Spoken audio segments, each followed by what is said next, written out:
Hola a todos, yo soy Paz.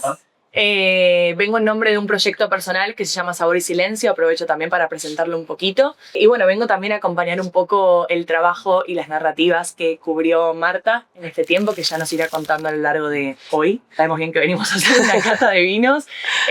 Sí es una realidad que van a hacer como van a ir probando cada uno de ellos y si a alguno les gusta o lo que sea, después pueden pasar a comprarlo, como que están a la venta también. Así que bueno. Nada, presento a Marta también.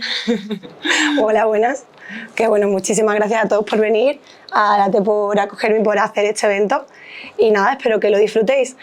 Vamos a estar probando los vinos, pero sobre todo a través de los vinos vamos a contar la historia de la gente de los Balcanes. A lo mejor no vamos a ser tan eruditos de tiene un aroma roble intenso, pues yo no soy experta, yo no soy catadora oficial, pero yo me he centrado más en traeros a conocer las familias que lo elaboran, por qué lo elaboran y básicamente cómo el vino ha marcado mucho la resiliencia o es un ejemplo de la resiliencia balcánica, que creo que tiene bastante.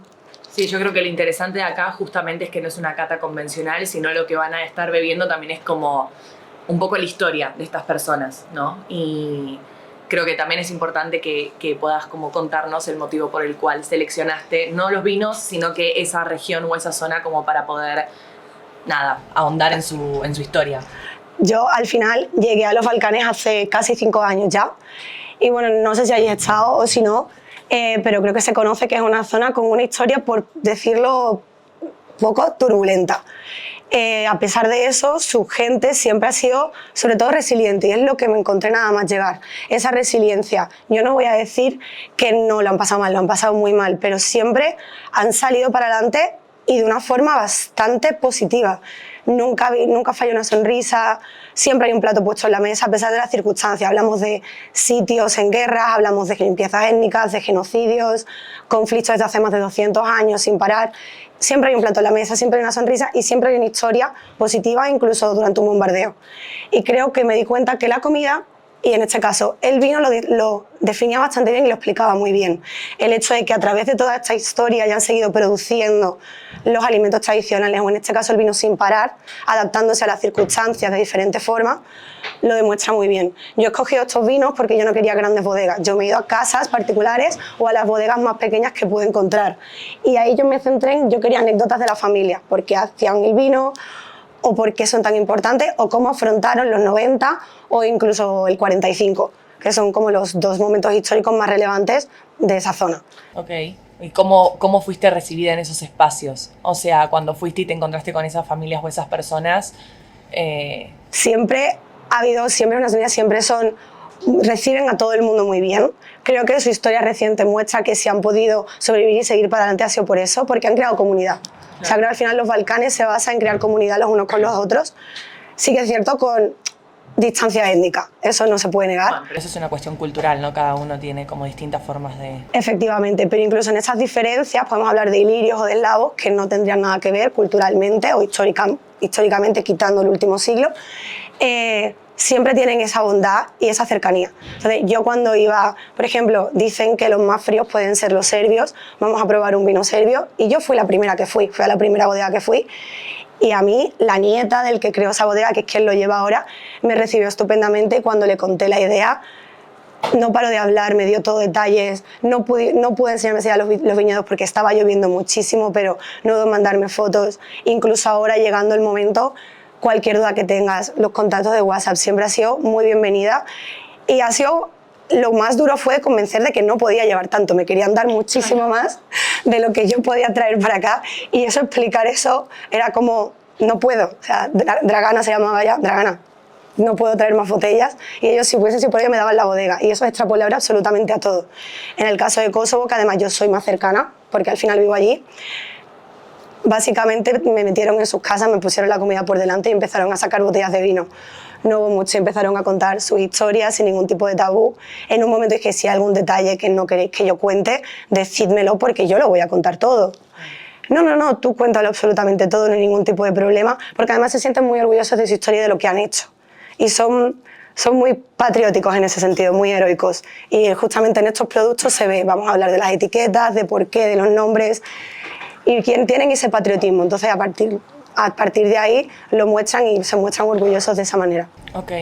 No, además, a ver, si es algo que también los atraviesa a lo largo de la historia y es como un sentido de pertenencia tan fuerte que vayan a hacer la cobertura para contar su historia desde este lugar que también genera goce, placer y orgullo personal por todo lo que construyen es enorme. Y muy importante que al final periodistas internacionales han ido a los Balcanes durante muchísimo tiempo, pero las narrativas han sido siempre las mismas, muy catastrofistas. Creo que la gran imagen que hay de los Balcanes es un avispero, todos se odian. Yo al final quería salir un poco de ahí. Quería mostrar un poco lo bonito, ese sentimiento de comunidad. Creo que la imagen que hay de los Balcanes sigue siendo de posguerra. Han pasado ya más de 20 años desde el fin del conflicto y literalmente estamos hablando de casi 2 generaciones que no han vivido la guerra, que tienen una percepción completamente diferente y cuya personalidad, imagen e identidad no se basa en el conflicto para nada. Sí, lo escuchan a través de sus familias, pero ellos se quieren despegar de eso. Y yo me quiero hacer un poco eso, me quiero hacer eco, perdón, de esa identidad, sobre todo de las gentes más jóvenes. Y cuando hablemos, vamos a ver que las bodegas son muy nuevas, muchas no tienen ni 10 años, y sí, son recetas familiares, pero lo llevan los hijos y su promoción la quieren hacer de una manera diferente. Entonces creo que hay que adentrarse en los Balcanes, en que no estamos en los 90, eso ya acabó, y no es un avispero, no todos se odian. Sí, obviamente cada uno tiene su disidencia, las disidencias existen y la idiosincrasia de cada país, pero dentro de ahí son comunidad y a través de los vinos vamos a ver que ya no hay guerra y que no es para nada lo que se cuenta en los medios de comunicación internacional. Claro, poder también mostrar un poquito esta realidad, ¿no? Porque está este preconcepto quizás y uno se queda arraigado a eso, también es una zona no muy visibilizada, es una realidad como que... Entonces, si uno no se interesa por indagar un poco más en qué situación están hoy en día o qué es lo que hacen, quizás no se lo conoce tanto. Así que, bueno, gracias entonces por darles voz también en cierto punto. Bueno, y sin tanto preámbulo ya, sin más preámbulo en realidad, podemos arrancar, si te parece, por la presentación de los vinos. Ok, bueno, vamos a empezar por Macedonia. ¿Vale? Principalmente porque bueno, la zona, los Balcanes en general, por el tipo de clima y por el tipo de cultivos, los vinos buenos que tienen son todos vinos tintos. Este va a ser el único no tinto que vamos a probar, que es un rosado. Es una uva indígena y propia de esta región de Macedonia, que es la región de Skopje, de la capital de los alrededores. Es un vino muy suave, muy afrutado. Teníamos que empezar por ese porque no podemos empezar por un tinto para pasar a un rosado. No somos expertos, pero algo de conocimiento tenemos. Un poco de cultura básica tenemos en ello. Bueno, va a ser todos muy afrutados. Pedí ese vino porque es una uva que solamente se encuentra ahí. Solamente la producen 5 bodegas de Macedonia. Esta es una de ellas. Esta es una bodega que se llama Kartal. Es muy pequeñita, tan pequeñita que solo trabajan 3 personas. Bueno, prácticamente, oficialmente 2, los 2 hijos, porque el padre que la fundó se ha jubilado, pero se niega a jubilarse y se niega a no ir a trabajar, por lo cual, de manera práctica, trabajan 3. En épocas de recolección y cosecha sí que llegan a trabajar como 10, pero en recolección, lo que es en la producción, solamente ellos 3. Es una bodega muy nueva, se inauguró en 2006, pero tenemos que entender que también Macedonia es el mayor productor de vino de los Balcanes después de Grecia. Estamos hablando de que Macedonia en su momento, en el pasado, no era lo que es ahora, incluía Grecia, Bulgaria y todos esos territorios, producción de vinos ancestrales. Alejandro Magno, Imperio Romano. El Imperio Romano exportó todo el vino de Macedonia por toda Asia y además tuvo la gran suerte durante Yugoslavia, que ellos eran los que estaban permitidos producir vino. Yugoslavia, la empresa privada, no estaba permitida, por lo cual, que ya lo hablaremos con otros sitios, estas bodegas particulares que lo comercializaban en el pasado, incluso durante el Imperio Otomano, tuvieron que parar. No podían hacer vino porque la empresa privada no estaba permitida. Por lo cual, solo las empresas estatales, promocionadas por el Estado, eran las que podían producir vino. En este caso fue Macedonia el que se llevó la mejor parte y en la época de Yugoslavia, Macedonia producía el 50% del vino de Yugoslavia.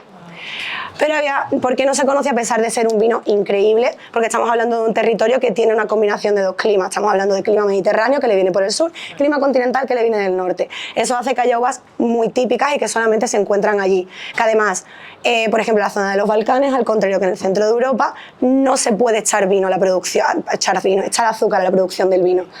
el clima, la calidad, el tiempo de fermentación del agua, todo permite que ya sean uvas muy dulces, por lo cual no es necesario. Entonces, todas estas condiciones hacen que el clima de Macedonia sea perfecto para estas uvas. ¿Por qué no se conocen los vinos de Macedonia en el resto de Europa cuando somos un continente vinícola? Porque durante Yugoslavia no se exportaba fuera, así de fácil. No se permitía exportar fuera, a pesar de que Yugoslavia sí tenía grandes exportaciones a nivel europeo, sobre todo durante la época de Tito, el vino no fue uno de ellos. Por lo cual ha sido a partir de los últimos 10 años cuando los vinos de los Balcanes en general y de Macedonia en particular han podido exportarse. Como curiosidad, este vino donde más se bebe, además de Macedonia y de otros territorios de los Balcanes, es en China. Ya lo dejan para allá. Una aclaración, no está en la... se sumó último momento este vino, no iba a ser Cierto. en la cata y lo sumó. Que no está, es verdad. Eso en relación a lo que he explicado de que llegas allí tienes que convencer para que te den menos de lo que quieren darte. O sea, yo llegué, iba por un solo tipo y me dieron 2. Y la verdad tuve la oportunidad de una uva única y esa sí que la aproveché. Sí, porque lo tenemos acá. Y en cuanto a la familia, las charlas que tuviste, ¿qué te fueron contando ellos en relación a su trabajo? Ellos han sido los más prácticos, digamos, de todos. Entonces, era el hijo mayor el que me recibió. El padre no estaba allí. Okay. Me enseñó, la bodega es muy pequeña, es simplemente una casa residencial, que es la casa que han tenido ahí siempre, está como a las afueras de Skopje. Es su casa que ha sido transformada en vino y tienes las barricas y tal en la planta baja. Pero es que todas las bodegas son mayoritariamente así, también las que yo me he centrado. Por ejemplo, la zona de Tikves de Macedonia es la zona vinícola por naturaleza y la bodega Tikves es enorme, la más grande de los Balcanes. Yo no quería irme a esas grandes producciones, yo quería... Más familiar. Efectivamente. Estos hermanos sabían perfectamente que se iban a dedicar a la uva, por lo cual cuando se inaugura la Facultad de Ciencias de la Tierra y Agrícolas, ellos se matriculan y estudian los 2 hermanos y estudian Ingeniería Agrícola. Y con esa Ingeniería Agrícola desarrollan pues la bodega como tal. Combinan como técnicas nuevas que aprenden en la carrera y que además han adquirido también durante un tiempo en Estados Unidos con lo que les enseñó el padre en el pasado. Todas las bodegas, como ya he dicho, son las nuevas generaciones las que las han cogido, intentan combinarlo un poco todo, intentan respetar esas recetas que van de familia en familia, de generación en generación y de boca en boca, con las nuevas técnicas pues, que aprenden de manera más académica. Ok, perfecto. Okay. ¿Qué opinan del vino, de lo que estuvo contando hasta el momento? No dejadme hablar sola, por favor. Está muy bueno. Está muy bueno. ¿De sabores a vos o sea, vos en el momento que ibas a hacer las entrevistas a estas personas, como que degustabas también los vinos en el momento, te presentaban un poco más allá de la historia? Sí. ¿O era una cuestión más de charla, más periodística y quedaba ahí? No, me lo daban todos a probar, pero no era ni siquiera tan... Mira que no vamos a decir que esto es muy formal, pero el concepto era, te metían en un salón en la casa, te empezaban a abrir vinos y no era una cata, era prueba que está muy bueno, y si había un momento que la persona te decía cómo lo producían, la forma de fermentación, el tiempo en barrica, había un momento tal, pero en general como cata te servían la copa hasta arriba y te tenías que terminar la botella porque no se puede decir que no, es de mala educación, es de esas zonas que culturalmente... A ver, no es que no puedas decir que no ciertas cosas, pero intenta sobre todo porque te están ofreciendo, te lo están dando en su casa, tú dices que sí a todo lo que puedas decir. No respeto. Efectivamente. Okay. Claro, terminaste Sí, disfrutando mucho. Disfruté muchísimo. Totalmente. Ok. Sí, yo sigo viviendo en Kosovo, pero que es bastante largo, pero me muevo bastante por toda la región. Kosovo simplemente es que geográficamente está en el centro y logísticamente es muy cómodo. ¿Y eres periodista? Sí. Claro, no sé si querés contar también un poco tu recorrido a nivel, o sea, más allá de cómo llegaste a hacer este tipo de coberturas, quizás, nada, tus ambiciones, o sea, lo que más te atrapa. A ver, yo siempre no me la voy a dar de lo que no sé. Yo llegué a los Balcanes por accidente. Y eso es una realidad. Tropecé. Sí, un poco. Y llegué a los Balcanes con los mismos prejuicios que puede tener todo el mundo porque la misma desinformación. Y así al final, no un ejercicio de estudio porque no me voy a poner como que está muy sacrificada estudiando. No, es un ejercicio de hablar con gente de que te das cuenta que la desinformación es lo que hay y que la zona no era absolutamente nada que ver. Una vez que llegué allí, a pesar de que yo, cuando llegas periodísticamente hablando, a lo mejor sí pecas de ir a los mismos clichés que van otros compañeros, porque tú tienes tus referencias y son referencias mayores. En el caso de los Balcanes, Gervasio Sánchez, por ejemplo, su cobertura durante la guerra de Kosovo, ¿no? Son esos referentes y tú los vas siguiendo. Yo obviamente llegué allí queriendo seguir un poco la huella de la guerra. A los meses me di cuenta de que, no, que sí, que marcaba la identidad de alguna manera, pero que los Balcanes eran mucho más allá de Era eso. como seguir buscando y rondando en lo mismo que justamente estás diciendo que querías moverte. Y sobre todo estamos hablando de la región más joven de Europa de edad. En el caso de Kosovo es el país más joven de edad. La edad media de Kosovo es de 30 años. O sea, yo soy mayor, yo soy anciana. O sea, tú vas por la calle y te sientes muy mayor cuando estás andando por ahí. Y claro, o sea, creo que no es justo para esa nueva generación que lo controlan todos los puestos de trabajo, las calles, los comercios, la academia, que se les ponga a ellos en el mismo saco de alguna manera que a sus antepasados, porque ellos no lo han vivido. Ellos, y yo siempre se me queda esta frase, nosotros no conocemos la guerra, nosotras la conocemos porque la hemos escuchado de ella a través de las historias de nuestros padres y abuelos, pero nosotros no la conocemos, la hemos estudiado igual que tú, de alguna manera. Hay una emoción, obviamente, porque te lo está contando tu abuelo, no es lo mismo que cuando me lo cuentan ellos a mí, obviamente, pero no eso. Entonces yo quería salirme y pagarle un poco el tributo a esos jóvenes, que al final fueron los que me recibieron, los que me abrieron las puertas y a día de hoy mis amigos. Entonces, creo que se lo debo mucho a una región que me recibió muy bien, que me acogió muy bien y que me abrió las puertas de su casa. Y creo que, periodísticamente hablando, me he metido yo en la responsabilidad de cambiar un poco esa narrativa de los Balcanes tan catastrofista. Ok, muy interesante. Sí, yo creo que también está bueno como ver que, creo que lo hablábamos justo un poco el otro día, esta cuestión de no somos lo que sentimos o lo que nos pasa o nuestra historia, sino que también somos lo que hacemos y lo que accionamos en relación a eso, ¿no? Entonces poder dar cuenta de cómo estas personas accionan de una forma que uno quizás no espera, porque tiene otro contexto u otro tipo de información, nada, te acerca un poquito más a la realidad, ¿no? Completamente. La realidad de ellos y también un poco creemos que lo que pasa ahí no impacta afuera, o lo que ocurre ahí o lo que ocurre afuera no va a impactar allí, es todo lo contrario. Yo afortunadamente he vivido una época muy activa políticamente en los Balcanes, en los cuales hemos vivido una cosa tan básica que nosotros lo tenemos en día a día, españoles o en plan de la Unión Europea, es un visado. Nosotros no le damos importancia. Yo he estado rodeada de amigos que no podían viajar porque era el pasaporte más débil del mundo, que era el de Kosovo. Yo he vivido ese cambio. Ese cambio se ha vivido por acuerdos, pero también porque ya hay una deconstrucción del imaginario de lo que es Kosovo, de lo que es Bosnia. Y afortunadamente eso está cambiando un poco. Ya no se ve, o quiero pensar, que ha cambiado ese imaginario, que libericen un visado al final.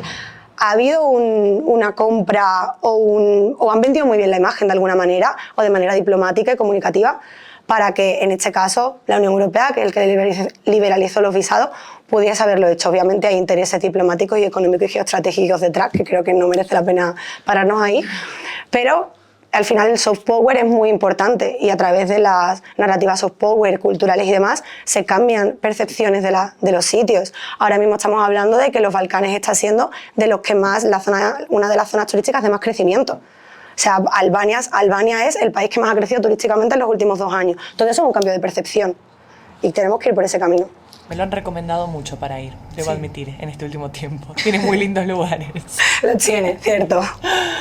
Bueno, pasamos al... No sé cómo vienen todos, si ya pudieron degustar el primer vino, si quieren que pasemos al próximo. Yo quería hacer una pregunta. Sí. Pero no quiero salir. Ok. Estamos ahora con Macedonia, ¿no? Sí. Y hablabas de las narrativas que son diferentes a la percepción que podamos tener nosotros desde fuera. Y preguntarte, según tu perspectiva, o sea, ¿cuál es la narrativa identitaria que tienen las personas ahí ahora mismo? Si les preguntáramos qué significa ser de Macedonia, ¿qué dirías tú? ¿Qué has percibido? ¿Cuál es esa narrativa en concreto, particular? Macedonia, aunque parezca mentira, es el más problemático en temas de que acepte incluso la región su identidad. ¿Vale? Aunque pueda parecer Kosovo, por motivos que ya saben, no, es Macedonia. ¿Por qué? Porque según ellos Macedonia no existe. Macedonia es o Grecia o Bulgaria. Sabemos que hubo el conflicto con el cambio de nombre, pero es que ahora tienen el conflicto con Bulgaria.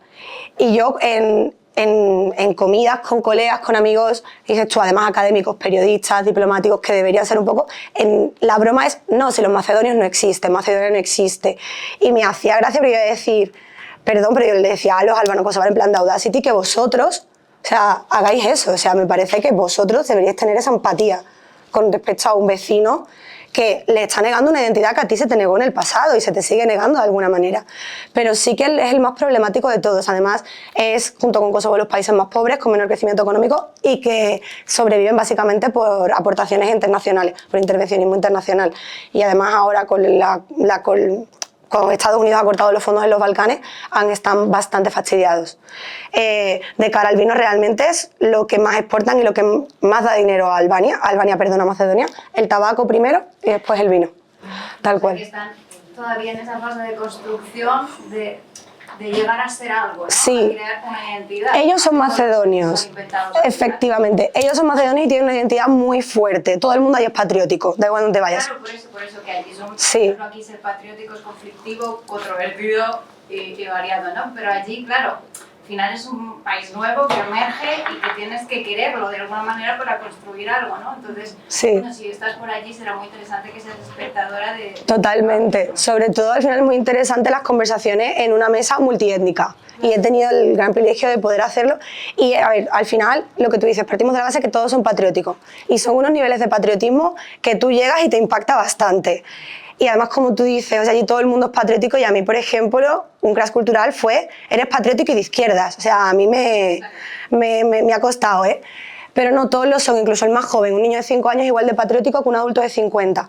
Y en Macedonia, más patrióticos que nadie. ¿Por qué? Porque son a los que más se les niega, de esa manera. Y además tienen el punto de que son eslavos, entonces les toman por Serbia, les toman como traidores, los que no son serbios. Bastante complicado para entenderlo, pero no, el sentimiento macedonio está, y está bastante. Y sobre todo tienen la gran excusa que Alejandro Magno era macedonio, por lo cual la identidad macedonia existe, obviamente. Así que sí. Qué fuerte cómo la historia te puede condenar, ¿no? Completamente. Tipo, todo lo que estás contando como que es muy fuerte, como uno quizás intenta hacer un cambio y si ese cambio no lleva mucho tiempo, porque digo, cambios contextuales lleva mucho tiempo que se instauren realmente y que sean aceptados. Es impresionante cómo tenés que andar bancándote quizás situaciones o estándares por lo que supuestamente fuiste o fueron tus antepasados o fue tu territorio también. O lo que te dijeron que eras, Claro, que al final es lo también. que pasa en los Balcanes. Luchar un poco con eso. Sí. Después querían que todos fuesen serios por la Gran Serbia. Después, cuando la independencia, le decían que no existían y que eran griegos. Pónganse de acuerdo, chicos. Sí, y ahora, bueno, sí existes, pero tu historia es búlgara y tu idioma es búlgaro. Entonces, es como, a ver, no me estás dejando como mi identidad. Y yo, si he aprendido algo en los Balcanes, es que el sentimiento de identidad es muy importante. Creo que incluso estando en los Balcanes se ha acentuado mi sentimiento de identidad andaluza, por ejemplo, porque lo he visto tanto, veo que la gente se siente tan orgullosa de alguna manera y es muy importante, al final, que te digan lo que eres cuando no en tu círculo tú te sientes de manera diferente. No lo llevo, o sea, no lo quiero llevar a los niveles tan patrióticos de los Balcanes, porque en general lo que generan y hay unos discursos de odio ultranacionalistas que son horribles, pero sí se niegan identidades. Y Macedonia está muy condenada a ello, creo que es la más condenada ahora mismo. Claro, pero me intriga un poco saber quizás también cómo, o sea, uno en cierto punto se hace del contexto que lo atraviesa. O sea, yo soy de Argentina y nada, o sea, tengo como un sentido de pertenencia y un sentido de identidad más allá de mi personalidad por fuera de lo que es de donde vengo, que está muy marcado por la cultura. Entonces, ¿cómo ellos tienen un sentido de pertenencia tan grande o un sentido de identidad tan grande sin tener una cultura tan marcada? Como que se les niega. ¿Cómo se llega a eso? O, no sé si lo hablaste igual, es una duda que me surge ahora en el momento. Sí, no, lo hablo y bueno, Ok. hago ejercicios divertidísimos para yo también entenderlo cuando estoy allí, cada uno tiene sus trucos. El patriotismo macedonio, voy a poner macedonio, albanés y kosovar, por decirlo un poco así, y meto a Bulgaria, es muy heroico. Okay. En el sentido de, históricamente hablando, Imperio Romano, los héroes que tal, invasión otomana, el héroe que nos liberó de los otomanos, es muy heroico, nosotros somos los más fuertes, nosotros liberamos, nosotros tal, esto es nuestro. Es muy de posesión, de patriarcal también en ese sentido, ¿no? Ese héroe fuerte, tal. Con mis amigas tenemos la coña de cuando se enteren, como los otomanos decían que se pasaban la fuerza, no van a ser tan patriarcales. Muchísimas bromas, entonces es todo ahí. O sea, yo he dicho la broma de Alejandro Magno, pero es una realidad. Tú llegas a Skopje y está la estatua de Alejandro Magno, no sé, enorme, no sé cuántos metros tiene, y cuando tú hablas con un macedonio, su excusa y a lo que se agarran es a ello. Tú te vas a un albanés y a quien se agarran es a Skenderbeg, y su identidad es Skenderbeg, que es el héroe que liberó a los albaneses del régimen otomano. Cada uno tiene sus héroes. Croacia y Serbia tienen la gran pelea por Tesla. Nikola Tesla, ¿de dónde era? Los serbios dicen que era serbio, los croatas dicen que es croata. Y con eso llegan a... O sea, Croacia se atrevió a poner en sus billetes la cabeza de Tesla y fue un conflicto diplomático. O sea, fue un conflicto diplomático que traspasó las fronteras y llegó al terreno. Entonces, es muy esa historia de héroes, porque lo extrapola aquí España, ¿no? Cuando hablamos de los más a la derecha que glorifican la figura del Cid de alguna manera, pues llévalo a ese terreno. Es muy así. Y se justifica mucho al final, vale, son macedonios, por mucho que tú entiendas las etnias, a mí me ha costado mucho entender ilirios, eslavos, macedonios, griegos. Las diferencias son muy pequeñas, pero es que ellos se agarran a ellas de alguna manera. No hablamos igual. El conflicto es el idioma entre Bulgaria y Macedonia. Yo no lo distingo, yo no sé bulgario ni sé macedonio, pero ellos se agarran a que tienen una letra y una coma diferente, por lo cual ya no es el mismo idioma. Son esas diferencias y, no sé, al final cuando tenías una identidad creo que es la mayor excusa para agarrarte a ella. Ok. Interesante. Bueno, vamos a pasar al segundo vino, si les parece bien. Tiene vinos muy fuerte, es también de esta misma bodega, ¿vale? Es Branach, es una uva también típica de Macedonia. Ellos dicen que es única de ese sitio y que se cultiva allí. Este vino es bastante fuerte y potente al nivel que tiene 18% de alcohol. Cómanse un quesito antes. Bueno, yo voy avisando, es muy fuerte. Lo produce esta misma familia, es el que más galardones tiene de toda esta bodega. Lo tengo que destacar, que a mí me han pedido por favor que destaque lo bueno y ya que me han hecho el favor, yo lo destaco. Se dice Branach y Branach en macedonio significa caballo negro. Se dice que se llama así por el color tan rojo oscuro que tiene y porque la uva también, como la piel de la uva, es de un color negro intenso. Por eso se le llama Branach, que en eslavo pues es caballo negro, básicamente. Es una uva muy fuerte, muy como de frutos salvajes. Y no sé, ya me diréis. Bueno, y el encuentro, mientras ellos van degustando también el vino, el encuentro con esta familia, con el espacio, ¿cómo fue? Ay, casi me caigo. Realmente fueron muy amables. Yo admito que yo tengo debilidad por los vinos de Macedonia. Okay. Esta es una opinión, te podéis ser diferente, para mí los mejores vinos de los Balcanes son los macedonios, eso es un hecho, tienen la cultura, se les nota que llevan 4000 años produciendo vino, entonces eso se nota. Y yo he sido una de las pocas bodegas que no había visitado hasta el momento. Yo además nunca había visitado en la región de Skopje, yo siempre me había ido al sur, al lago de Ohrid, que es mucho más griego, mucho más mediterráneo. Hay un momento que sí que dices, vale, puedo estar en Grecia, pero no. Y no, yo les contacté porque ya te digo que buscaba una pequeña, quería una que yo no habría conocido, iba muy en busca de esta uva, de la Branach, porque yo sabía que era muy típica de la zona, o sea, es la que más se exporta y la más conocida a nivel exterior de los Balcanes, y fue muy cómodo. Es más, les contacté por Instagram realmente y me hablaron, yo les dejé mi número de teléfono y ese mismo día me llamaron por teléfono, que cuando iba y me abrieron la bodega, que es su casa, pero me la abrieron para mí, así que fue bastante fácil, sin ningún tipo de problema. Y nada, es que ellos fueron muy prácticos, no es la historia de una bodega como las que vamos a ver luego, que han tenido más problemas, han tenido que esconderse. Se fundó en 2006 y a partir de ahí les ha ido bien. Claro. O sea, no es tan, no quiero decir interesante, ¿no? Pero a lo mejor tan anecdótica como sí, otras. O sea, es una historia quizás más personal, más cotidiana. Efectivamente. Ok. Yo espero que os guste, está bastante fuerte. Es muy oscuro. Sí. Tiene también un olor bastante potente. Igual yo como si supiera de vino, no importa. Vamos a verlo. Pero se huele como el alcohol. Se huele el alcohol. O sea, los vinos suelen tener entre 12 y 13 de alcohol. Tiene 18. No hay que dejarlo. 18. No, pero además lo lees y tiene olor a alcohol. Wow. Algunos vinos así, o por lo menos, viste en Salta, en el norte de Argentina, que te dicen que cuando tiene tanta altura tenés como que dejarlos orear un rato, como abiertos en el corcho para que tomen aire, y porque también tienen mucha graduación alcohólica. No sé, también. En el norte, o sea, estoy casi segura que fue o en Salta o en Jujuy, que por la altura era como, este vino, si lo consumís, ok, abrilo y déjalo orear un ratito. Porque si no, la vas a pasar muy bien. No, por ahí no tan bien, claro. Este estuvo 20 minutos con él. Sí, este lo hemos abierto. Pero tíralo. No, y menos mal porque yo acabo de probarla también. Y mira que yo he probado Branach. Uf, está fuerte, de reconocerlo, Que hay que verlo otra vez después de está cuánto. duro, Está duro. O sea, para probar el siguiente, a ver que jugarse la boca, para que puedan, porque ya no son tan fuertes ninguno. O sea, que es el más potente. Normalmente, ¿cuál es la comida típica? A mí me dijeron que mejor con carne roja bastante dura. Me dio como los tips para este vino y yo dije, pero nosotros en España tenemos queso curado, muy fuerte. Y me dice, bueno, si tú me prometes que el queso es muy fuerte, te lo puedes tomar con ese queso. ¿Es la comida típica en general general se come más carne, más... Se come más carne, se come bastante más carne, pero Macedonia es la que más cultura tiene de sopas, la verdad. Pero los Balcanes en general son de carne, y carne muy especiada. O sea, yo digo que las hamburguesas más ricas están allí porque toda la carne va mucho con especias. Entonces, tampoco existen las macrogranjas, por lo cual la carne es de muy buena calidad y más barata y todo. Así que sí, por la carne tal. Y Macedonia tiene el punto que pueden comer cerdo, cosa que en Kosovo, por ejemplo, no, porque es mayoritariamente musulmán. Entonces, pues yo creo que un cerdo o un cordero le puede ir muy bien a este vino. Bastante... Es una comida. Una comida en sí misma.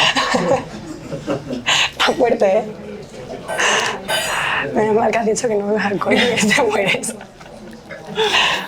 Pues abuelo. No sé.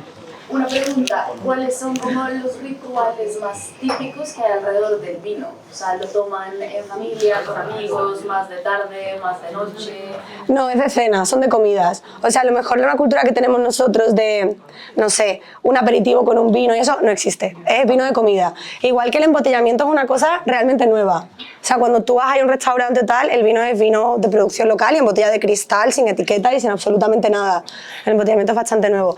No, es que no hay una cultura del vino, como podemos decir, en España, en Francia, no sé si en Argentina, no voy a hablar de lo que no sé. Sí, vino bastante también. No es esa cultura más erudita, más elegante, no. O sea, es muy de andar por casa.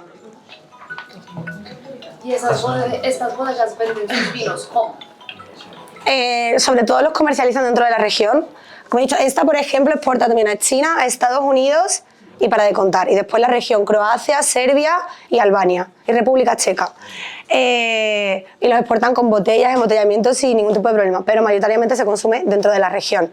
O sea, además nos dicen que tienen bastantes dificultades para poder exportar el vino, porque además los Balcanes todavía no tienen como la certificación de ciertas etiquetas o controles de calidad que la Unión Europea pide. Ok. O sea, como un reconocimiento, tienen que trabajar mucho para que les dejen exportarlo. Pueden, no se dice que no, porque no es un vino malo, no te vas a intoxicar y pasa todos los controles, pero hay ciertas, por ejemplo, la etiqueta eco, que tienen todos los vinos de España, Sí. En Kosovo no existe porque no hay los Balcanes, no hay un ministerio que pueda certificar ese eco, esa producción biológica, ecológica y tal, no Y estas existe. familias viven del vino, Sí, como...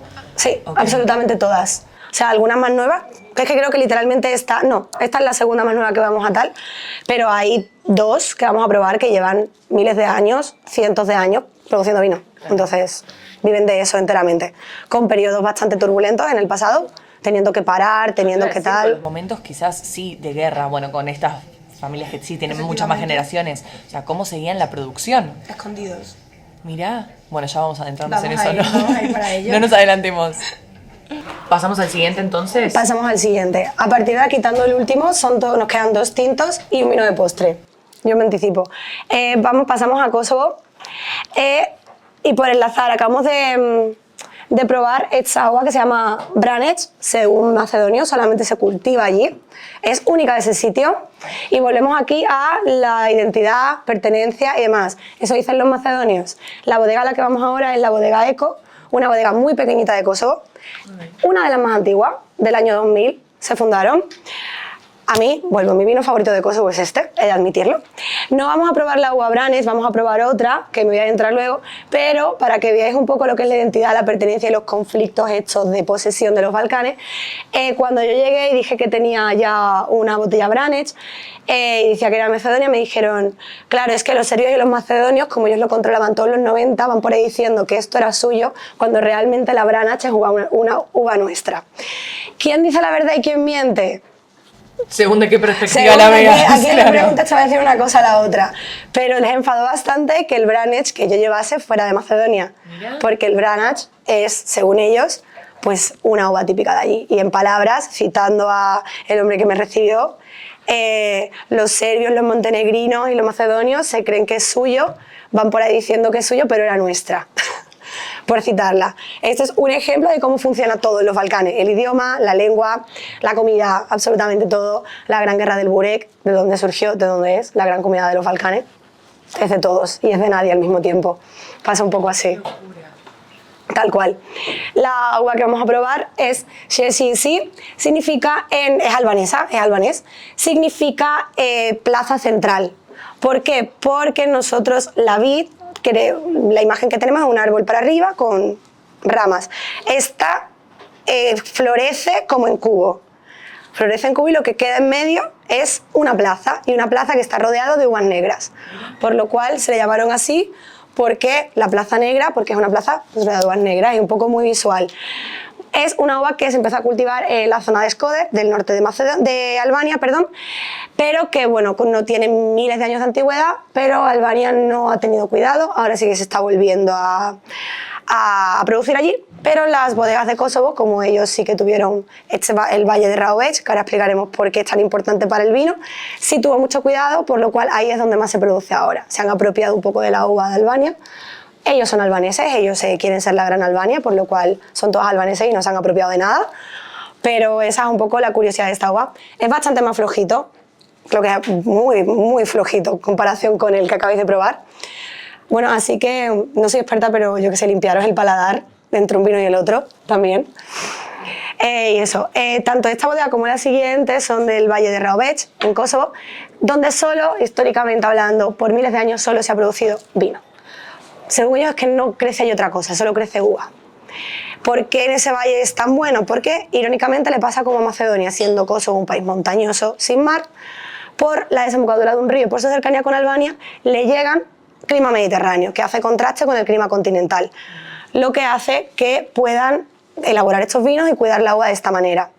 Y además, y estos se sienten muy orgullosos, Kosovo es el único país de los Balcanes que por constitución legalmente no pueden ponerle azúcar. O sea, los Balcanes no le ponen azúcar a ninguno porque no es necesario, pero en el Kosovo es ilegal.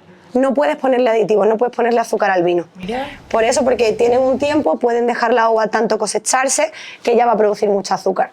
Y por eso le va a ir bien. Esta bodega era aún más pequeñita. Sí que tú llegas y tienen una tienda un poco más elegante, pero la zona de, digamos, de la fermentación, de la uva y demás, es su garaje, de su casa, conforme llegas. Ellos se iniciaron en el año 2000, que es una de las más antiguas, porque en el año 2000 estamos hablando del fin del conflicto, y todavía Kosovo no estaba reconocido como país, por lo cual que se pudiese fundar un negocio, registrarse y empezar a como tal, tiene bastante mérito, por eso es la más antigua de Kosovo. No es la familia más antigua que lo hace. Ellos me contaron que su familia lleva produciendo vinos de la herencia otomana. Durante el Imperio Otomano no era legal beber alcohol, además de eso musulmanes, pero los otomanos, en los Balcanes al menos, mientras tú pagases impuestos, puedes hacerlo. En Macedonia pasó lo mismo, los cristianos pagaron los impuestos, las familias cristianas podían seguir produciendo vino. Pues en esta zona pasa lo mismo. Lo que pasa es que, vuelvo, no se produce vino en grandes bodegas, en grandes tal, son sus casas particulares. Eran familias que producían vino y raquia. A nivel particular se intercambiaban, tal, pero una casa podía llegar a tener 100 litros de vino. Una casa de una familia de 2 hijos, no lo sé. Podían tener 100 vinos en la casa. A raíz de ahí se popularizó y todo Kosovo iba solamente a la zona de Rahovec a comprar vino, porque solamente lo producían allí. Dicen los albaneses que todo lo que hace la gente de Rahovec lo hacen bien. Todo lo que hacen lo hacen bien y tienen muchísima calidad. Ese orgullo patriótico de que lo que hemos hablado, es lo suyo es lo mejor. Claro. Hablando con el de la siguiente bodega, pero me dijeron, no cultivamos la uva porque queramos o porque seamos los mejores. La realidad es que es lo que mejor florece aquí. Aquí ni siquiera el trigo sale para adelante, aquí solo sale para adelante la uva. No, tomaron provecho de lo que realmente allá la tierra les puede brindar. Efectivamente. Digo, no luchar contra eso, ¿no? Sí, no es la idealización que ellos hacen, ¿no? Como, no sé cómo explicarlo, como ellos estaban destinados a producir, no, o sea, es que no quedó pero te otra. habla también de la autenticidad, ¿no? Efectivamente. De decir como, me encargo de lo que la tierra realmente me está ofreciendo en este momento y doy lo mejor. Sí. Y no quizás empezar a hacer cuestiones ahí que no está mal, obviamente, pero empezar a inducir cosas para que crezcan otro tipo de productos, como que se quedaron y dieron lo mejor con uva y la defendieron muchísimo. Además llama mucho la atención porque Kosovo es un clima muy frío, donde nieva muchísimo al año. Pues la zona de Rahovec me dicen que tienen 286 días soleados al año de media, por lo cual la uva puede florecer muy bien. Y eso es lo que hace que esa zona sea tal. O sea, a mí me sorprende mucho, yo soy de clima mediterráneo, que en Kosovo tengan uva o se produzca el vino con el frío que hace. O sea, a mí me parece increíble, pero es que tienen unos tiempos que les permiten, y unos cambios de temperatura y una mezcla de esos climas mediterráneo y continental que se los permite. Esta bodega, ya digo, ellos dicen que tenían documentos de acreditación de fabricación del vino desde antes del Imperio Otomano, pero con las guerras de independencia del Imperio Otomano esos documentos desaparecieron, por lo cual a partir de ahí las recetas de elaboración del vino y las formas de elaboración del vino fueron pasando de boca en boca dentro de la familia. No tenían en ese momento ninguna receta, era la receta que te pasa tu madre. Para hacerlo, pues así lo hicieron esta familia. Cuando llega, ellos sí que dicen que durante la invasión alemana, italiana, fascista a los Balcanes, el 44, tuvieron un poquito de estabilidad y demás, pero después llegó Yugoslavia y se tuvieron que esconder. ¿Por qué? Por lo que ya he contado en Macedonia. En Yugoslavia no existía la empresa privada, no podía una familia comercializar nada, estaba todo en manos de las cooperativas estatales. Las cooperativas estatales, como ya he dicho, las del vino mayoritariamente se las llevó Macedonia, por lo cual no podían elaborar vino. Estamos hablando de cientos de años de tradición vinícola, esas familias no iban a parar de hacer vino, empezaron a hacerlos en los sótanos. Empezaron a hacerlo en los sótanos de las casas y a consumirlo de manera privada. Y sí que es cierto que pues, los vecinos del resto del país iban y cogían la botella y punto, una botella de plástico llena de vino y ya está, no tiene tal. Lo que sí que ha pasado es que tú ahora vas y se ha mantenido eso. Vas literalmente a una casa y está la bodega escondida y lo sigues dando. Y los albano-kosovares siguen yendo de la misma manera. Es muy raro que un albano-kosovar vaya, bueno, nuevas generaciones sí, a un súper a comprar un vino, pero los padres de familia, que además como yo descubrí estas bodegas porque un padre de familia me llevó, se van con el coche, bodega por bodega, a comprar cajas y cajas de vino para su casa, para hacer el abastecimiento en su casa, pues los meses que le haga falta. Se va a Raobec a comprar vino. Eso es base, no sé. Aquí también en España lo hacemos, ¿no? En un sitio tiene una cosa muy buena, te vas a ese sitio a comprar eso. Se aprovecha cuando efectivamente. Se ha mantenido un poco. Yo además he vivido eso de que me ha llevado un padre de familia a presentarme a los de las bodegas y a enseñarme todo y a cómo, no sé, se llevaron 50 litros de vino para su casa hasta Navidad, para después de Navidad. La van a pasar muy bien. Sí, la van a pasar muy bien, totalmente. Ok. Me intriga saber quizás un poco, ahora pasamos ya al próximo vino, pero como siguen... ¿Cómo te fuiste sintiendo vos estando en esos lugares y que las personas te hayan abierto las puertas de esa forma y enterarte también de todo este tipo de información que, digo, es bastante desconocida en cierto punto? A ver, Kosovo es lo más personal para mí, por lo cual yo no creo, o sea, voy a decir, yo llegué a esta bodega y me lo dieron porque me llevó el padre de mi mejor amiga, que conocía a los productores y a los dueños de toda la vida. Entonces a mí me llegó este hombre y llegaba a las bodegas y le empezaron a abrazar y a mí me sacaron todo porque yo iba con ese hombre. Entonces yo he sido la amiga de su hija que iba a conocerle. Estaba esa de una periodista española, estaba también un poco así, pero esa donde mejor me recibieron obviamente fue ahí. Pero por motivos obvios, eran personales. A mí me llevó un amigo de toda la vida que le va a comprar vino y lleva comprándole vino toda la vida. Fue muy balcánico en todos los sentidos. Fue muy divertido, fue lo más, creo que fue el momento más auténtico porque literalmente acabamos en una comida albanesa, porque llegaron la mujer, los hijos, el padre, estaba el hermano de mi amiga, el padre de mi amiga, el tío de mi amiga, estaba yo. Yo controlo un poquito el albanés. Yo en esa conversación llovían palabras, yo no... Y yo bebí y ya está. Entonces, bueno, creo que no es extrapolable. Yo en Kosovo tengo esa baza y es que es verdad que los albano-kosovares perdón, son bastante... Yo siempre digo que son los andaluces de los Balcanes. Yo siempre lo digo, porque es verdad, o sea, yo es el único sitio donde los padres de amigas mías me han hecho un tupper porque yo vivo sola y tengo que alimentarme bien, ¿no? En plan, así... pues lo extrapolo. No creo que decir cómo me sentí aquí es un caso muy particular, una suerte que yo tuve.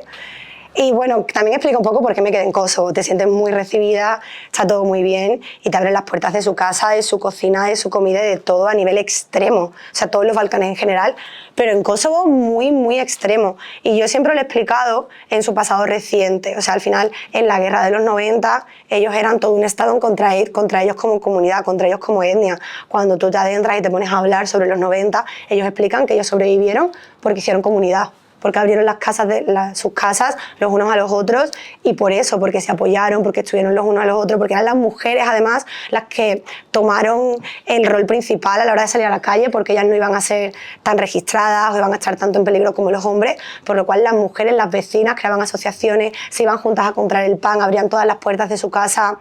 Si bombardearon la casa de una y tenían que celebrar el cumpleaños del hijo, pues se celebraban el cumpleaños de una vecina que a lo mejor no conocías o sí conocías. Entonces ellos sobrevivieron a través de comunidad. Claro, mucha empatía, mucho sentido de comunidad. O sea. Efectivamente. Wow. Y yo creo que ahí se explica mucho cómo me reciben, cómo son en el día a día, cómo me reciben a mí, cómo os pueden recibir a cualquiera de vosotros cuando vayáis. O sea, es que no es que yo lleve ahí 4 años, es que paso desde el primer día. Y ahí radica todo y toda la facilidad y también un poco cómo se explica por qué producen el vino de esa manera. Al final ellos empezaron produciéndolo, lo mantuvieron en esta región para poder dárselo a gente de Pristina o a gente del norte del país. Fue a raíz de alimentarse los unos a los otros porque estaban asediados en algún momento, en muchos momentos realmente. Mira, ¿alguien tiene alguna duda o alguna consulta? Yo porque hay veces que por ahí estamos así Sí. y no podemos así. Sí, es verdad. Hoy en día, o sea, es una pregunta enciclopédica. Vale. Porque la guerra de los Balcanes, muchos de nosotros como nacimos cuando éramos chicos, digamos, cuando transcurrió y leemos como resúmenes de lo que pasó. Pero nada, hacer como una recapitulación de, o sea, qué pasó, qué fue la guerra de los Balcanes o como un poco de la historia de la región y en particular de esa época, ¿no? Claro, hablamos de la desintegración de Yugoslavia, que se sitúa violentamente hablando o armamentísticamente hablando en el 92, 91, 92, el fin del conflicto. Realmente la cuna o el origen del conflicto viene de muchísimo antes. Siempre se dice que la Yugoslavia no era esa panacea de convivencia multiétnica que Tito proyectaba para afuera. No lo era, es verdad, no lo era, pero yo sí creo que hubo 2 generaciones que se nutrieron de esa Yugoslavia. Yo no soy tan catastrofista, yo soy bastante yugonostálgica y yo quiero pensar que sí. ¿Qué pasó? Que a partir de la muerte de Tito había una crisis económica muy fuerte que enfatizó muchísimo más los movimientos nacionalistas. De un día para otro dejaron de ser serbios, albaneses o tal y fueron yugoslavos. Y ese sentido yugoslavo. Al final los sentimientos nacionales seguían estando. Una crisis económica que además protagonizaron los burgueses de la Yugoslavia de Tito. La burguesía siguió existiendo en la Yugoslavia de Tito, eso es una realidad. Incluso a mí, como yugonostálgica, me cuesta admitirla, pero es un hecho. Se hicieron con todo el dinero una crisis económica horrible que enfatizó muchísimo estos movimientos nacionalistas. La primera narrativa nacionalística extrema vino por los croatas, que fueron los eslovenos fueron los primeros que se independizaron a través de un referéndum, pero ni siquiera, no fue un conflicto armado, estamos hablando de 6 días de conflicto armado. Fueron los croatas los que llevaron la bandera de ese sentimiento ultranacionalista, que se enfatiza con la llegada de Milosevic al poder. Milosevic no tenía el carisma de Tito, tampoco tenía la visión de Yugoslavia que tenía Tito. Milosevic no quería Yugoslavia, Milosevic quería la Gran Serbia. Y él lo decía abiertamente, él se refería a todo como la Gran Serbia. Ahí empezamos hablando que a Milosevic prohíbe la Constitución del 74, que dividió las federaciones y que le daba derechos a todas las diferentes minorías étnicas, incluidos, por ejemplo, los kosovares o la región de Voivodina del norte de Serbia, que también era provincia autónoma durante la época de Tito y era de una minoría húngara. Eso todo se abuela, no existe muchísimo más y sobre todo empiezan a imponer currículos serbios. Solamente se podía hablar serbio, solamente se podían dar currículum, estudios, sistema educativo serbio, los trabajadores estatales tenían que ser serbios y los que no fuesen serbios tenían que firmar la carta de lealtad al régimen, en este caso al régimen de Milosevic. Entonces ahí es cuando empieza un poco a encenderse la llama ultranacionalista de defensa de los territorios. A partir de ahí, sobre todo en el 92, explota la más conocida, que es la Guerra de Bosnia, que además ahora está en las noticias por la última investigación de la Fiscalía griega, el safari bosnio, el safari de Sarajevo. El turismo negro. Efectivamente, el safari de Sarajevo. Sí, multimillonarios pagaban para irse con las tropas serbias a disparar a bosníacos. Como los francotiradores. Sí. Y los niños costaban más. Los niños costaban más. Lo han destapado ahora hace una semana y lo está investigando la Fiscalía italiana, realmente. O sea, ahora vuelve un poco a la palestra informativa la Guerra de Bosnia.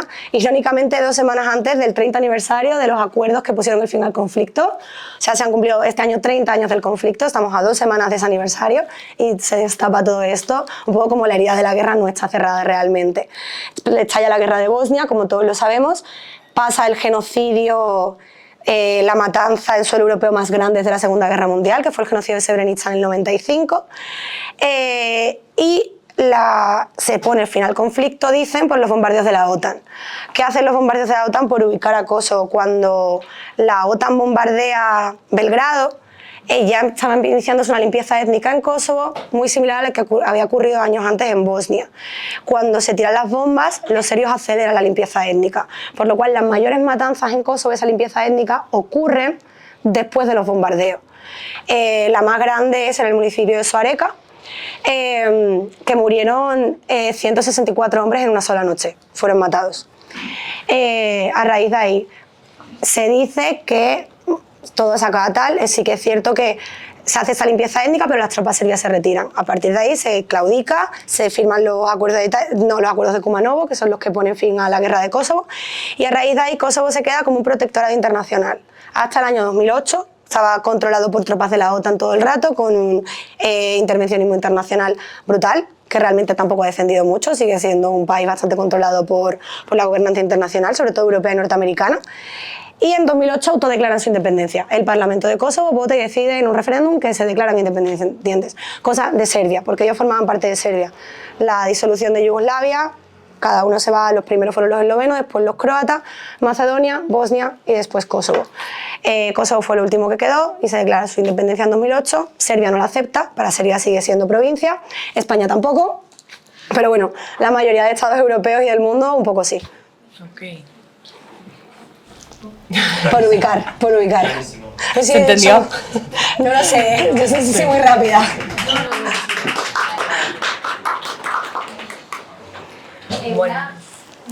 Un detalle, ¿no? También mencionar que debemos entender el impacto que tuvo la caída de la Unión Soviética, ¿no?, en Europa, y es un conflicto al final, esa caída que supone una ruptura de una pangea cultural, porque la URSS trató de eliminar cualquier característica propia de cada país para imponer una sola cultura para todas las repúblicas, ¿no?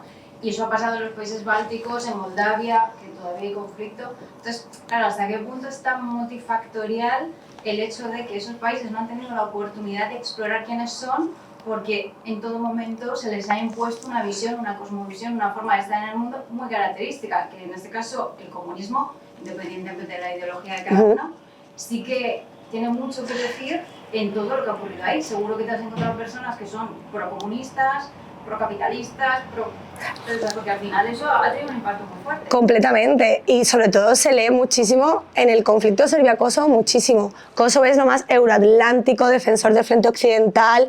Yo creo que no conozco a día de hoy ningún país tan ferviente defensor de la Unión Europea y Estados Unidos, y en cambio Serbia, no voy a decir que odia a la Unión Europea, realmente le da absolutamente igual. O sea, ellos, además es muy fácil, ellos fingen que quieren formar parte de la Unión Europea para conseguir el dinero que le da la Unión Europea y ya está. Y son muy prorrusos, eso es completamente cierto. También es verdad que Tito, por eso yo idealizo hasta la Yugoslavia de Tito, no, me fastidia bastante cuando dicen Yugoslavia la era de Milosevic, a mí me molesta de manera personal.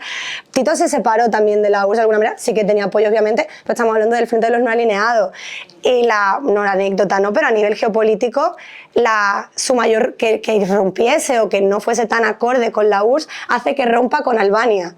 Porque con Enver Hoxha, estalinismo a muerte, Enver Hoxha no le perdona a Tito que sea tan traidor de los valores estalinistas y de la URSS. Entonces, fue como el mayor apoyo, o sea, los mayores aliados, históricamente hablando de la región, Albania y Kosovo, la misma etnia, todos hermanos, de repente rompen y no pueden comunicarse, no pueden verse absolutamente nada, simplemente porque Yugoslavia decide que no quiere llegar al extremo estalinista, simplemente por eso.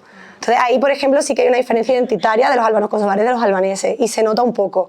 O sea, no tienes que vivirlo ahí para tal, son muy parecidos, pero tienen rasgos diferentes y viene un poco por ahí, o yo creo que viene por ahí, eso es una teoría mía. Sí, la Guerra Fría al final ahí tuvo un impacto, o sea, es que hay muchas capas en la historia de esos países. Muchísimas. Es que dicen que cuando llegas lo entiendes todo y conforme vas pasando días entiendes cada vez menos. Sí. Pues es un poco así. Ok. Bueno, ¿quieren que pasemos al siguiente vino? Sí. Perfecto. Vale. Por favor, dame vino ya. Ya, por favor. Vale, el siguiente también es de Kosovo. Este es el único que vamos a probar que no son uvas propias de la región. Tiene combinación de Merlot, Cabernet Sauvignon y Syrah. Lo único que voy a comentar es que Syrah es una uva iraní que paradójicamente encuentra una producción porque las temperaturas hacen que se cultive increíblemente en los Balcanes. Y es un vino bastante suave. Esta es de una bodega diferente, la bodega se llama Kosovo Wine. No son muy originales, no, la verdad, eso hay que admitirlo. Significa promesa. Y eso es la anécdota que más me gusta de... Bueno, este es el más anecdótico. Ok. Ampliemos. Ampliemos. Significa Besa porque fue el primer vino que elaboró la familia, que empezaron en 2014, es una bodega muy nueva, pero Besa significa promesa porque el padre prometió que todo el vino que iban a hacer tenía que ser un vino con calidad, un buen vino. Entonces este vino es la referencia, un poco el motor de esta bodega. Por eso fue un poco el que pedí, porque la etiqueta me parece muy bonita. Tuvo bastante que ver, la verdad. Y un poco así, hemos hablado lo he comentado, que Kosovo, dicen que ellos son ilirios, dicen de los ilirios, son del territorio, y que para Serbia para Kosovo sigue siendo una provincia, pero además con Serbia perder Kosovo significaría perder su identidad, porque en la historia serbia el origen de la identidad serbia está en Kosovo. ¿Vale? Entonces para ellos perder es mucho. ¿Dónde está la guerra, digamos, aquí, o el conflicto? Tienen que demostrar quién llegó antes. Cada uno dice que la prueba es mía, yo tengo esta prueba, yo tengo esta tal, llegamos los eslavos antes, los ilirios estábamos antes. Ahí radica un poco el conflicto o el debate, ¿no?, entre ellos.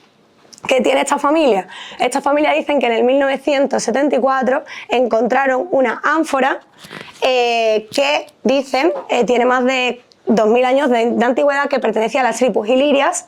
Junto a ella aparecieron otros objetos y otras cosas también de las tribus ilirias. Dicen que tienen 2000 años de antigüedad y además dicen que es como la vasija, la ánfora de más capacidad, tiene capacidad para 4700 litros. La siguen manteniendo en la casa, la sigue manteniendo esta familia, pero ya no es solamente una prueba de la gran herencia vinícola de la región de Raovech, estamos hablando de una ánfora de 2000 años de antigüedad. Mucho más importante que eso para ellos es la prueba de que los ilirios llevan allí 200 años, de que son los primeros y de que Kosovo es albanés, es ilirio. Entonces es como de lo que más se sienten orgullosos. Tú llegas a esa casa y lo primero que te enseñan es esa ánfora. Y es como la foto de la ánfora, tal cual, es total, y te lo explican, y se sienten muy orgullosos de esa ánfora que encontraron en el 74 en los viñedos. Pues claro, eso es la prueba de esta bodega, es la prueba de la gran cultura vinícola de este valle, pero sobre todo de la identidad iliria en Kosovo. Además se sienten bastante orgullosos. Y me ha parecido como súper interesante porque a día de hoy, cuando hablas con un serbio, cuando hablas con un albano kosovar, no es que nosotros llegamos antes. No es que Kosovo es Serbia porque es de hecho la identidad serbia. Entonces, el conflicto ahí, cada uno tiene el documento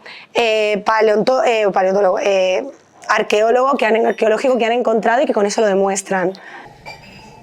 ¿No te resulta un poco como, no sé cómo los ves a ellos hablando de estos temas, ¿no? Pero como un tanto obstinado, un tanto agotador tener que andar persiguiendo constantemente reliquias que denoten de quién es qué cosa y de qué pertenece, solamente para hacerse valer, para decir, che, para existo? Como que no lo viven ellos desde ese lugar, o ya lo tomaron de una forma tan natural que simplemente te muestran la reliquia y están felices. Sí, están orgullosos. Claro. A ver, de los albaneses hay que saber dos cosas principales, que es, ellos, según ellos, son el pueblo más antiguo de Europa, y ellos, según ellos, el albanés es el idioma más antiguo de Europa. Eso no se debate, o sea, eso es una realidad y no te atrevas a debatirla, o sea, tal cual. Entonces, para ellos es ese orgullo. En cuanto, para mí es agotador lo que tú dices, llega un momento que ya no puedo más, me saturo, pero para ellos es su día a día, es su resistencia. Desde la perspectiva albano-kosovar, es la resistencia ante el imperialismo serbio. Claro. O sea, también yo aprendí en los Balcanes, nosotros tendemos a ver el imperialismo occidental, imperialista estadounidense o soviético o Rusia. El imperialismo es imperialismos regionales. Y entonces, a mí justamente cuando se engloban los Balcanes dentro de la narrativa de la Guerra Fría y hay un culpable y una víctima dentro de esa narrativa, cuando solamente estamos teniendo en cuenta los intereses geopolíticos de los dos frentes, ignorando las dinámicas regionales, me da mucha rabia. A mí que, por ejemplo, con el tema de Kosovo, que siempre como el más fácil, que se conciba Kosovo, que solo existe porque es un estado fallido, un estado satélite de Estados Unidos, porque ahí tiene campos y está súper alineado con Estados Unidos y tal, y eso es verdad y no se puede negar, pero que no se tenga en cuenta que tienen que aceptar eso porque ellos tienen un riesgo de imperialismo real por parte de Serbia, que ignoren la dinámica regional que ha llevado a ello, por lo cual ellos lo aceptan, estás opacando las voces locales y regionales. Tú no puedes, una narrativa o una retórica internacional, sobre todo el calibre de esta retórica de la Guerra Fría, invisibiliza las luchas regionales y locales. Entonces yo lo veo en los Balcanes, pero pasa en Bosnia con la Federación y con la República Srpska. O sea, República Srpska son súper pro-Serbia, quieren ser Serbia, por lo cual son los buenos o los malos, depende de quién que lo mire, porque son prorrusos, y la Federación son euroatlánticos, por los intereses de Estados Unidos y Europa. Bueno, sí, es verdad, es imperialismocista, los Balcanes es una zona con un intervencionismo internacional muy potente, pero tú no puedes justificar tus opiniones, tus teorías, olvidando las idiosincrasias regionales que han llevado a eso, o porque los locales lo están aceptando. O sea, un albano kosovar acepta el campo militar de Estados Unidos porque Kosovo no tiene ejército y porque se sienten en peligro constante por parte de Serbia.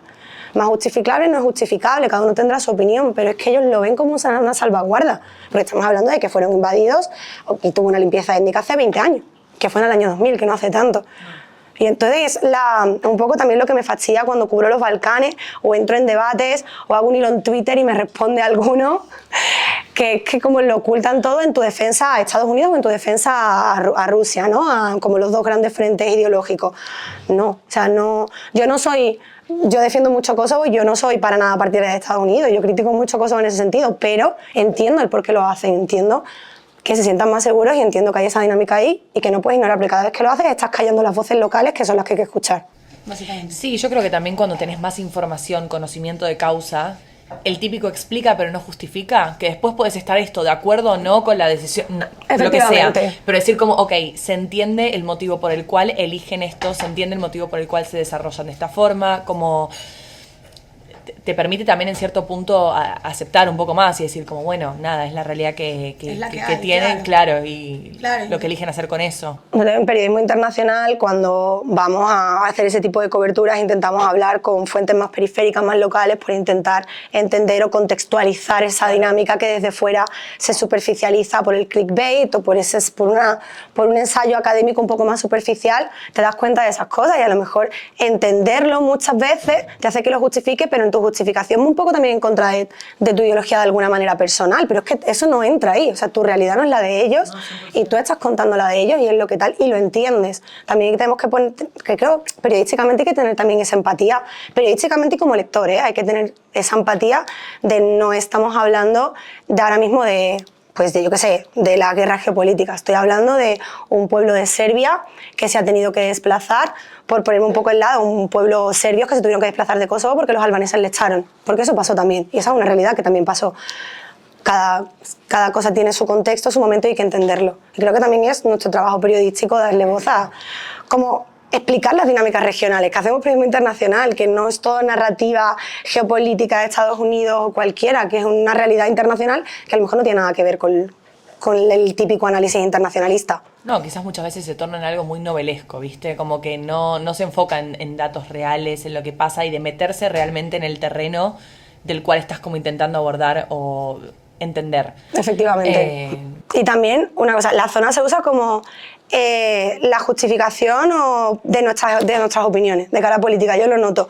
Usan los Balcanes para justificar su posicionamiento político ante cualquier tema a nivel internacional.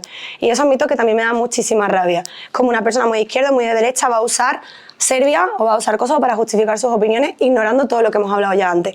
Es una zona, y esto que sí que es verdad, que se nota muchísimo el alineamiento internacional, es cierto, no la usas para justificar tus opiniones porque estás participando en la desinformación y al final afecta la realidad del día a día de las personas de allí.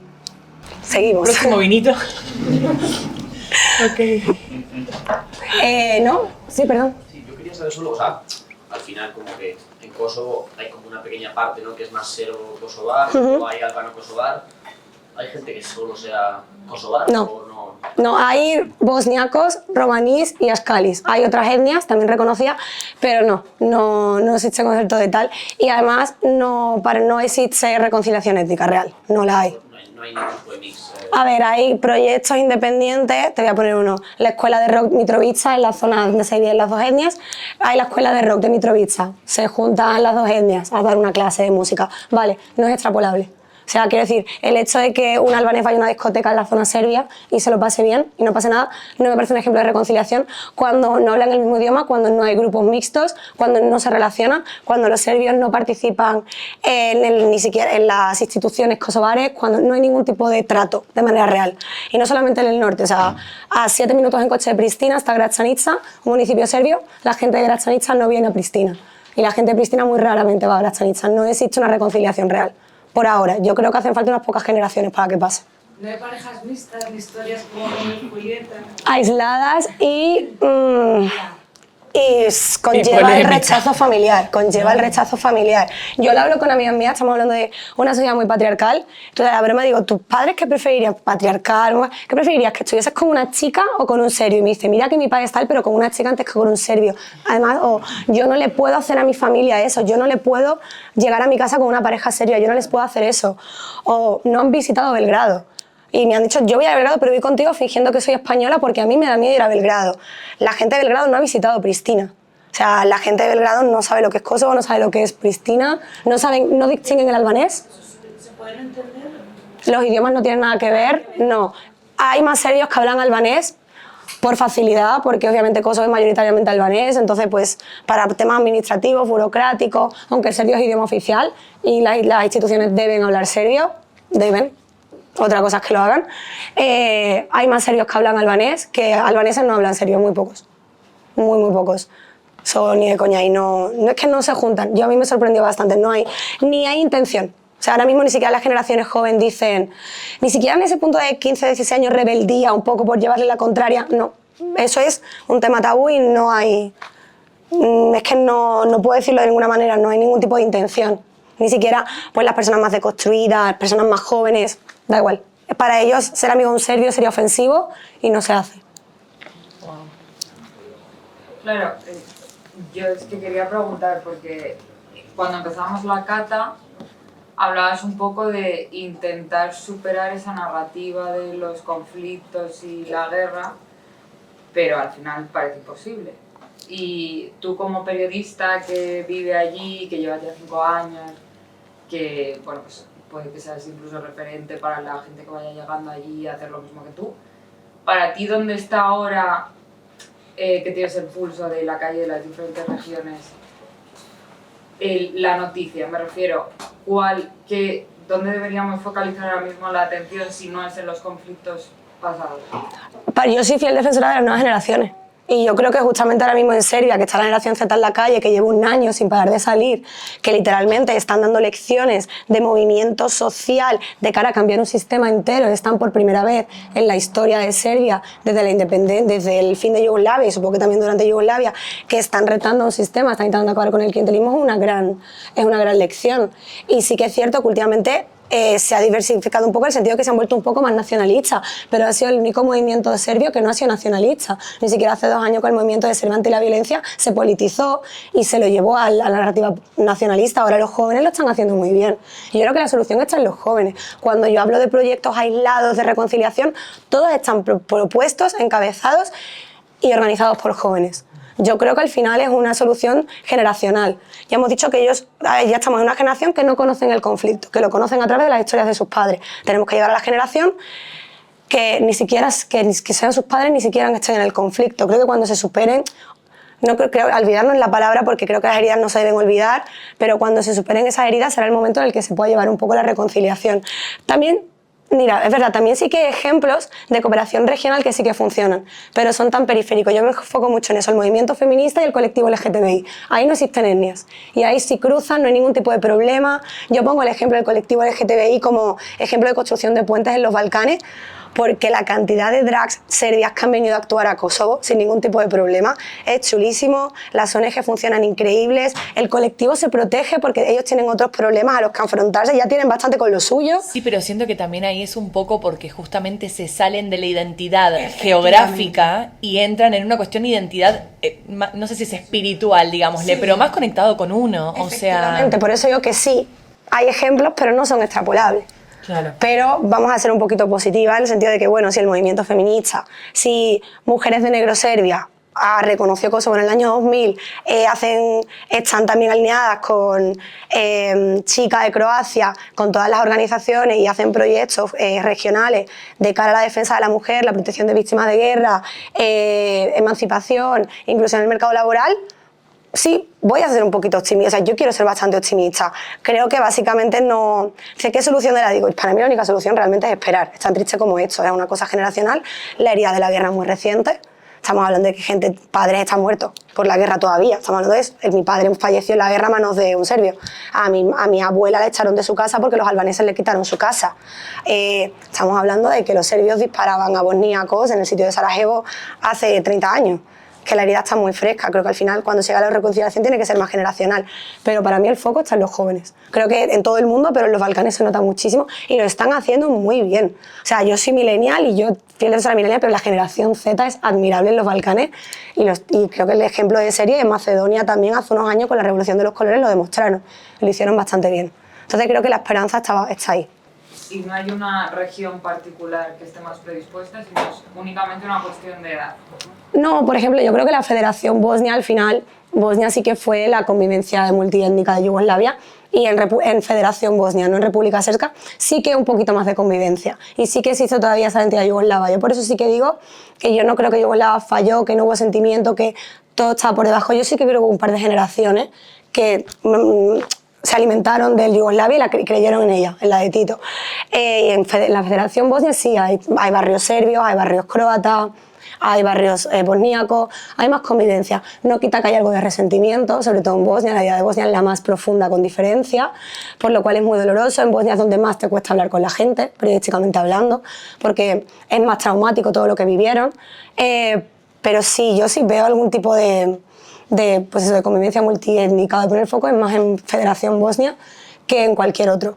Porque los croatas también son muy croatas, eso no tal, y son los primeros que se quisieron separar de los serbios, también cometieron bastantes crímenes, y ellos, digámoslo mal y pronto, van a lo suyo, o sea, no tal. Y los montenegrinos son completamente alineados con Serbia, por lo cual están en contra de los demás. Si hay alguna de convivencia étnica y de trato, diría que la Federación Bosnia. Bueno, si no hay otra pregunta, sí. Avanzamos con el siguiente. Siguiente. ¿El siguiente? Es el dulce. Ahí está, perfecto.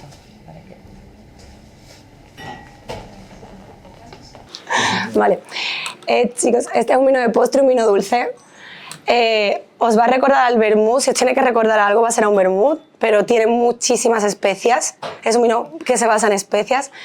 Es muy raro, a mí me gusta mucho, es muy raro. Solo es de la zona de Vojvodina, la zona serbia, la región de Fruška. Solamente se puede encontrar en esa zona, no se produce en ninguna otra zona del mundo porque es una receta secreta, solamente lo saben las familias de allí. Es por papeles el vino más antiguo de la región. Esta bodega, que es la bodega Kiss, tiene papeles desde el 1801 de producción. Obviamente ha pasado por épocas turbulentas. Por ejemplo, durante Yugoslavia tuvieron que cerrar, a pesar de ser serie, ellos tampoco pudieron, sobrevivieron a ello, siguen para adelante. Obviamente su producto estrella es el Vermet, que se llama. Como curiosidad, ahora no se conoce mucho, pero en su momento era uno de los vinos de más lujo, sobre todo durante el Imperio Austrohúngaro.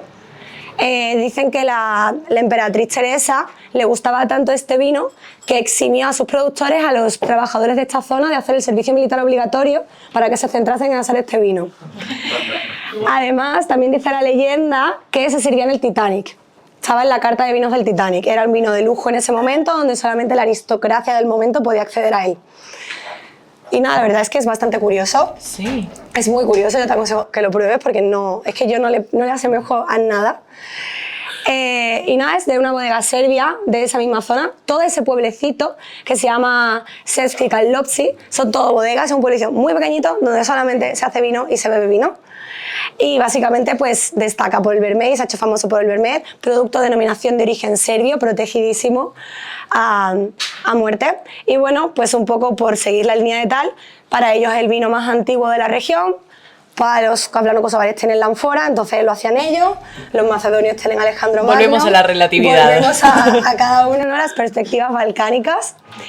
Pero no tengo mucho más que comentar de este vino, tiene muchísima antigüedad, es muy curioso. Yo sí que fui a posta a probarlo, tenía una obsesión real con este vino. Y a mí no sé, me gusta mucho, no sé, tal. Claro, las sensaciones después de tanta espera, ¿bien? ¿Te gustó entonces? Sí, además es que yo como que descubrí esta historia, el Titanic, hace muchos años y lo he probado este año por primera vez. Eso te dan ganas de querer probarlo más. Sí, un poco, ¿no? Un poco te sientes parte de la historia, ¿no? Tanto hemos visto Titanic, hemos escuchado, te hace sentir parte de la historia de alguna manera. Intenté leerista como en el idioma yo. Está en cirílico, está, sí, claro. Es imposible. La botella es hermosa. ¿Y esto era bodega como un poco más grande o también era familiar? Súper familiar. Además, Okay. esta zona es muy divertida porque son parcelas, o sea, típica casa adosada, tu puerta tienen el cartelito y cada casita es una bodega. Entonces una rutina de ese pueblo está al lado de Novi Sad, o sea, está muy cerquita de Novi Sad. Novi Sad es la tercera mayor ciudad de Serbia, y entonces la gente lo que hace es, pues coge el coche y se va bodega a bodeguita, muchas gracias, bodega a bodeguita, pues a probar una copita de vino. Claro, no, este tiene como un olor un poco A más... especias, Sí. tiene canela, tiene chocolate, tiene una mezcla ahí. Perdón. No puedo decir cómo está hecho porque es receta secreta, es al máximo que llego. Ok. ¿Te dan? No, sí, yo tengo aquí, no te preocupes. Entonces eso, me estabas diciendo que todas las casas tenían como su bodega separada. Sí, en plan, es una calle entera y vas no llamando por puerta porque están abiertas, es como el garaje o el recibidor o el porche, y la gente va y tienes tú tu cartita y dices una copa de vino de, no sé, pues un vermet, 2 euros, no sé tú. Entonces la gente va como bodeguita a bodeguita con su amigo, en plan, a probar una copa si quieren seguir, no sé, es lo más culturalmente similar que podemos tener aquí un poco. Ok, ¿qué más Que puede ser, es bastante divertido, la verdad, y además es un pueblo muy colorido, muy del vino, muy... No te esperas que en el norte de Serbia te vayas a encontrar eso realmente, y está ahí. Ir y conocer, no Sí, conozco, no fui muy... nunca. Pues eso es muy...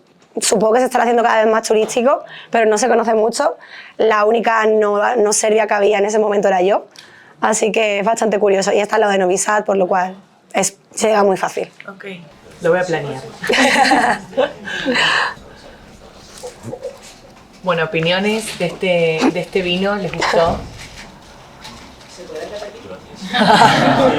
Bueno, desde nuestro lugar yo creo que en primer lugar agradecer mucho a Daniel por haberme llamado, también a vos por hacerme parte de esto, como muy lindo acompañar y conocer también, porque desde mi lugar mucha falta de conocimiento en todo lo que contaste, entonces como que muy interesante. Y bueno, nada. Bueno, hablate siempre porque además os molesto muchísimo, así que muchas gracias, es verdad. Y a ti, Paz, ya sabes que el momento que sabía que estabas aquí conmigo fue paz, literalmente. Pues me has ayudado muchísimo, de verdad, muchísimas gracias por esta conversación. Y al resto también gracias por venir, y perdón si me he enrollado bastante o me he puesto un poco intensa o lo que sea. Sé que me pongo que hablo mucho. Aunque es un esfuerzo para ti buscar tantas bodegas, visitarlas, probar los vinos, ¿vas a hacer la siguiente o...? Deberíamos repetir, ¿Seguir buscando vinos o no? Bueno, no. Yo, si de verdad se ha gustado y Dani me vuelve a invitar, yo encantadísima, y con la excusa de poder visitar más bodegas, y pues al final yo los pruebo también. Yo quisiera hacer una votación ahora, ¿no? Como, ¿a quién le gustó? Vamos por el del rosado, ¿no? Sería el vino 1 y el vino 5. Hagamos una votación. ¿Quién votó?